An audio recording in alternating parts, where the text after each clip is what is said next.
আসসালামু আলাইকুম সম্মানিত ভিউয়ার্স, আপনাদের সবাইকে স্বাগতম।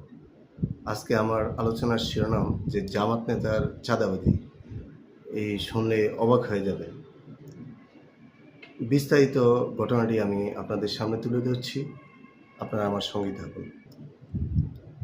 জামাত নেতার চাঁদাবাজি শিরোনামে বিভিন্ন অনলাইন মিডিয়া ও মূল মিডিয়াতে যে সংবাদটি ইতিমধ্যে পরিবেশিত হয়েছে সেটি সম্পূর্ণ মিথ্যা ও ষড়যন্ত্রমূলক। বাস্তবে এই ঘটনাটি চাঁদাবাজির কোনো ঘটনা ছিল না। ছিল এটি একটি জায়গা সম্পত্তি অর্থাৎ পৈতৃক সম্পত্তির উদ্ধারের বিষয়ে দুই পক্ষের মধ্যে একটি বিরোধ।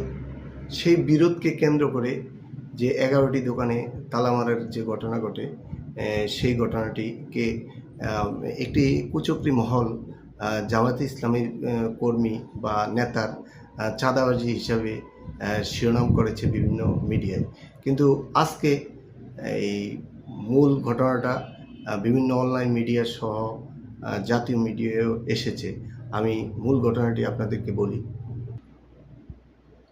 ঘটনাটি যেখানে ঘটেছে সেটি হচ্ছে যে নাটোর জেলার বড়াইগ্রাম উপজেলার আহমদপুর বাজারে।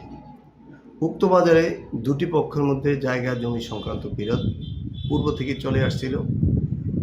এখানে জায়গার প্রকৃত মালিক যিনি, যেটা আমরা বিভিন্ন অনলাইন মিডিয়া এবং মূল মিডিয়াতে জানতে পেরেছি যে প্রকৃত মালিক জামাত ওয়ার্ড সভাপতি রুহুল আমিন এবং তার বড় ভাই বিএনপি নেতা হায়দার আলী। তাদের এই জায়গাটি দীর্ঘদিন যাবৎ বিএনপি নেতা দুলাল, জাহাঙ্গীর এবং মোতালেব সহ আরও কয়েকজনে দখল করে রেখেছিল।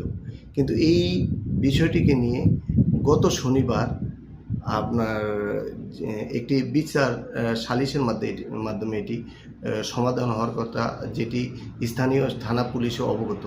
কিন্তু নির্ধারিত সময়ে এই আপনার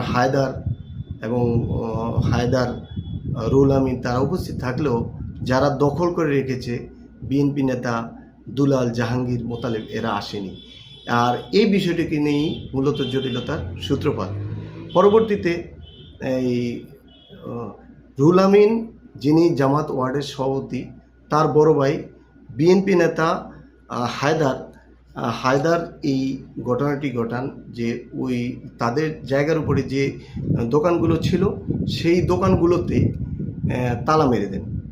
এখন ওই তালা মারার ঘটনায় মূলত যিনি জামাতের দায়িত্বশীল তিনি উপস্থিত ছিলেন না, তিনি এর সাথে জড়িত ছিলেন না।